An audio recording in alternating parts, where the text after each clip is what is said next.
kakatapos lang natin sa ating shift.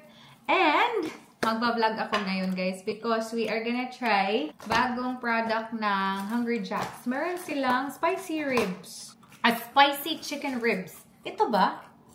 Ay, duha din yung palit. So, ito, yung itsura niya. Excited ako kasi nga spicy. Ayan.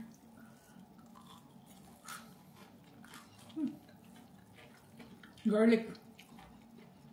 Kasi yung KFC kasi medyo malayo sa amin dito. Etong Hungry Jack's, across lang talaga siya ng aming accommodation. So, if masarap to, ito na yung babalikan natin if ever gusto natin kumain. Kasi 24 hours yung Hungry Jack's drive-thru. Ano ba?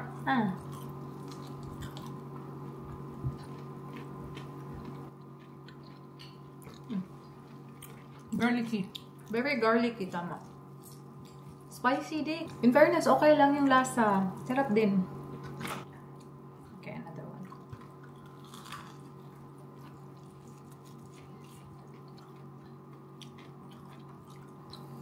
Ano ka?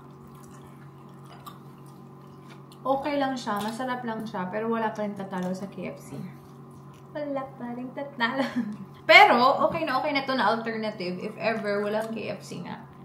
Kasi I feel like yung... Ha? Natatalo sa Jollibee. Natatalo sa Jollibee. Jollibee talaga yung number 1. I think yung KFC dito nagko-close ng 10:30 or 10. So if wala yung KFC, okay na to na pampalit.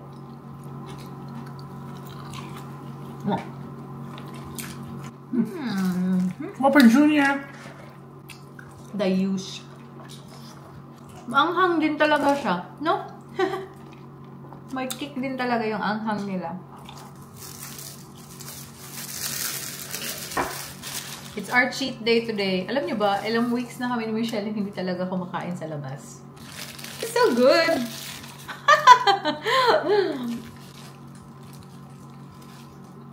Lutong bahay lang. Lutong bahay ni Michelle. Chicken is enough for me. Ano pa din ako mag-burger? Hindi ako siya kabuok. Kung ba isa ka Whopper, 12. Okay, ang plano ito, magkuha ko rice. Ako isula. Ano siya lang ba? Ako mag-rice. Sula?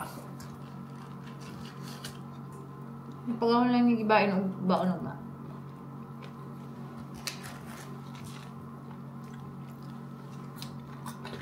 Akong gisa.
from GU.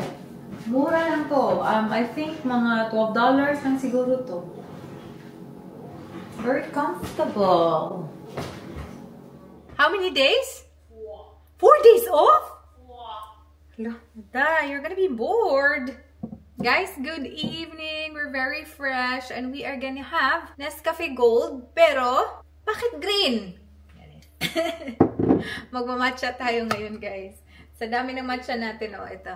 Pero, konti na lang kasi lagi kong iniinom. Good!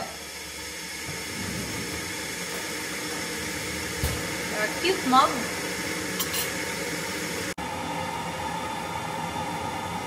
Ngayon ko lang napansin na itong nasa likod ay mga libre pala ng mga pagkain dito. Complimentary. Tingnan natin kung ano to. So, we have, anong brand mo? Aussie Biscuits. Itong isa is Jam Drop. I think meron siyang strawberry jam. Dalawa. This one, tingnan sila ng brand. Ito naman, Ginger Crunch. And meron din tayong Anzac. So, I think I am gonna have ito. Tingnan natin if hindi expired. Very nice. Okay, itry natin to kasi dalawa siya. Naalala ko, meron din tong mga hot chocolate ata pala sila na libre din. No, wala. But it's okay kasi ang sarap ng ating hot chocolate. Yun nga. We have the Pan de Manila na hot chocolate na gustong-gusto ko talaga.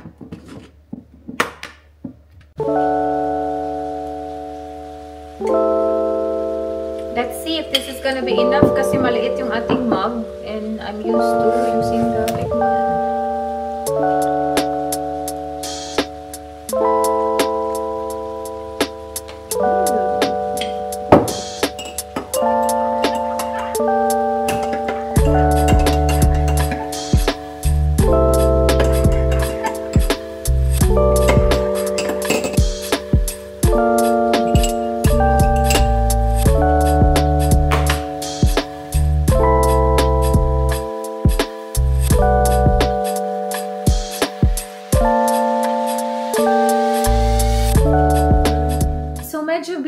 Tayo this morning, guys. I was really planning na mag-vlog, pero this morning kasi medyo busy tayo. So, nakita na nga natin yung lupa, diba? Update pala to sa ating journey na magkabahay dito sa Australia. So, yun nga. So, the moment na pumunta tayo doon at nakita natin yung lupa, hindi pa natatapos yung settlement at that time. 2 weeks ago, natapos na yung settlement. Ngayon, wino-work ko na nga yung aking builder. So, meron na naman akong builder. Ilang buwan na kaming nagchika-chika ng aking builder. Pero yun nga, we're on the process, final process na talaga kami. And medyo stressful siya kasi planning for the floor plan, medyo, you know, medyo ano din ako, particular kasi ako sa mga bagay-bagay. So medyo natagalan talaga siya, naka-revision kami ng 3 times kami nag-revision. And then, tapos na nga yun. Yung inaantay ko talaga na nag-last talaga siya ng sobrang tagal is the draft plan. So, dumating siya kagabi lang talaga. Nag-asa ko ng update. And yun nga, kahapon, dumating na yung plan. So, I was like reviewing it. Pero, you know, medyo na-anxious ako sa mga bagay na yan. Kasi I don't wanna make mistakes. Kasi I know it's gonna cost a lot. Alam niyo naman, lahat ng mga bagay talaga mahal. Especially here in Australia.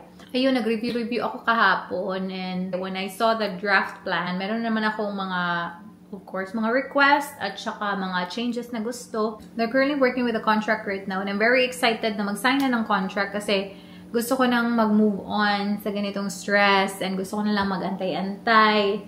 Ay, hindi pa pala, guys. Akala ko antay-antay pa ako. Marami pa pala tayong pagdadaanan nito because we will have a lot of appointments pa pala in terms of selections sa mga kitchen, sa mga bathroom finishes, ganun. So, hindi pa pala, guys, akala ko tapos na. Pero okay lang kasi I'm excited sa mga ganung bagay. So, I feel like easier siya para sa akin because aesthetically, alam ko naman talaga kung ano yung gusto ko. Medyo feeling ko itong mga napagdaanan ko, ito yung mga nakapag-stress sa akin kasi it's super alien to me. Lahat ng mga natanggap ko ng mga documents, lahat ng mga conversations namin, very alien to me. The floor plan itself, kailangan ko talaga siyang pag-isipan. Kailangan ko talaga mag-research, yung mga dimensions, mga ganun-ganun. So, doon ako na-stress ng konti. Pero I feel like with the selection process na mangyayari after na may isa ng contract, excited na excited ako doon, to be honest with you. Kasi, ay, lalabas yung aking pagkamaarte. Pero yun nga, excited lang ako. So, yun nga, hopefully, very, very soon, maging okay na yung contract. Masign na natin yung contract. So, yan. Yan yung pinagagawa ko today. But I feel good kasi fresh na tayo. Wala talaga akong ligo kanina. I can finally enjoy my day off. Ayun, nakailang vlog na nga ako eh. Wina-watch ko na vlog is yung relax na vlog lang. Yung relax lang na vlog. Yung good vibes lang na vlog. Yun yung mga pinapanood.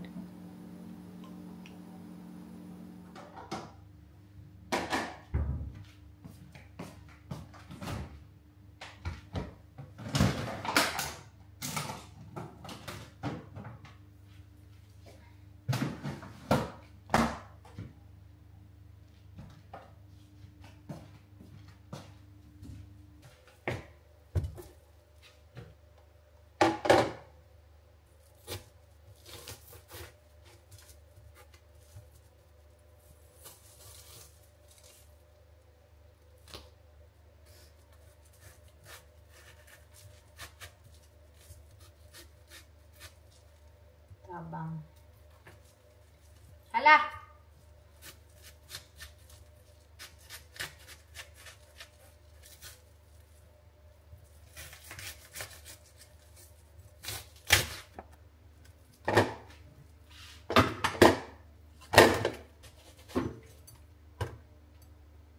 Yeah. I think mali yung ating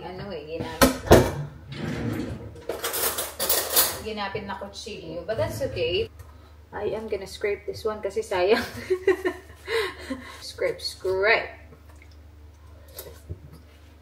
Buti na lang yung matamis yung nakuha natin.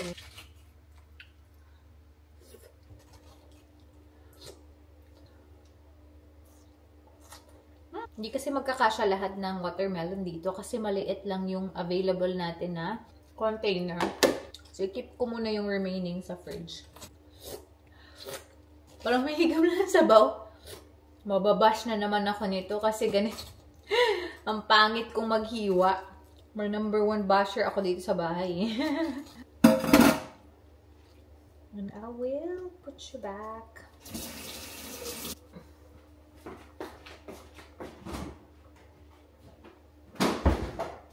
Let's eat.